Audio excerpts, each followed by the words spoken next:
No nii, tervitus! Täna olen jälle oma kaamerate ja mikrofonidega ühele uuele kinnisvaraobjektile tulnud ja hea meel, rõõm on sulle jälle teha üks video ühest ilusast kodust. Vau, milline mõnus vaade siit on. Aga ka siinpool on mõnus vaade. Vaat selline paarismaja boks. Ootab pildistamist, filmimist ja kutsun sind ka väiksele videotuurile. Tegelikult fotod on juba purgis, aga alati, kui ma siia maja juurde tulen, on see maja esine terrass siin selline, et ma ei suuda siit isegi, nüüd kohe tõmbab siia terrassile, ma ei suuda siit kohe tuppa edasi minna, ma pean siia terrassile korraks tulema ja kahjuks on siia natukene lund sadanud, aga suvel on siin ikka ülimalt mõnus istuda ja võib siit seda vaadet nautida sinna Orule ja seal taga kaugemal on Tallinna maantee, paistab. Aga korra vaatame seda kinnistut veel, siin on selline maja ees sükene mõnus hooviala, ei liialt suur, püga kas või muru suvel kääridega ära, ei ole liigset kulu sul selle aia hooldamisega, aga lähme vaatame siia maja taha ka veel. Siin on ka väike mõnus hooviala ja siin maja tagagi on veel täitsa terrass ja praegu on siin mõnusad lumehanged. Vaat nii, vaatame siin kõrvaloone. Väike kuurike, aga võimalik ka täitsa saunake sisse teha ja tegelikult on siin sauna valmidus täitsa olemas, nii et väike oma saun ja muidugi, kuigi tegemist on tõesti paarismajaga aga siin on ju täiesti mets teispool maja ja naabri vahel siin samuti kõrgaed, nii et ja teispool samuti kõrgaed, nii et siin on nagu privaatsust omajagu ja linnalähedane koht, nii et käi kas või jala linna poodi, nii et täitsa võimalik. Okei. Ega siit lumehangedest talvel suurt midagi ju väljast näha ei ole, aga kodu on ilus. Lähme sisetuurile ja võtame siis video lõpus ka selle pakkumise kokku. Let's go!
ja mina tänan, et sa selle videotuuri minuga lõpuni tegid ja loodan, et said siit videost hea ülevaate, mis siin pakkumises on. Nagu sa ilmselt nägid ka, et tule, naudi, ela, et on see kodu siin ülimalt mõnus, hubane, heledates, helgetes toonides. Ja suveõhtuti kindlasti lemmikkoht on maja ees terrassil. Terrass on ka maja taga, aga praegusel jahedal ajal siin võib-olla sellistel pikkadel talve- ja sügisõhtutel on siin elutoas ikka ülimõnus pehmes diivanis istuda ja võib vaid ette kujutada siia kaminasse tuli teha ja mõnusalt elava tule ääres olla ja nautida seda oma kodu.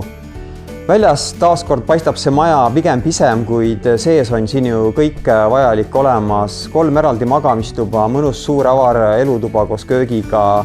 Lisaks sellele ju teisel korrusel WC, esimesel korrusel suur ruumikas WC duširuum, kuhu saab ka suure nurgaga mullivanni panna või väiksema saunakese isegi ehitada. Panipaik samuti olemas.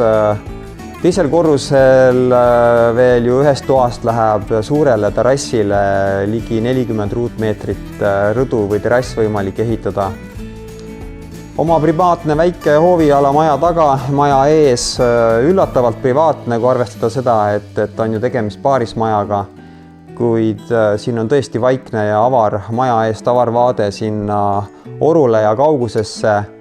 Ja ega siis lõpetuseks muud midagi, kui küsimuste korral kirjuta mulle mario@mariokarra.ee või helista siis telefonil 5688 6800. Ja jälgi ikka minu tegemisi sotsiaalmeedias, jaga ja laigi mu postitusi, kui sul meeldib ning loomulikult, kui sa soovid kinnisvara müüa, siis anna mulle teada ja kohtume siis sinuga juba kas laivis või siis kusagil videovahendusel. Näeme, tšau!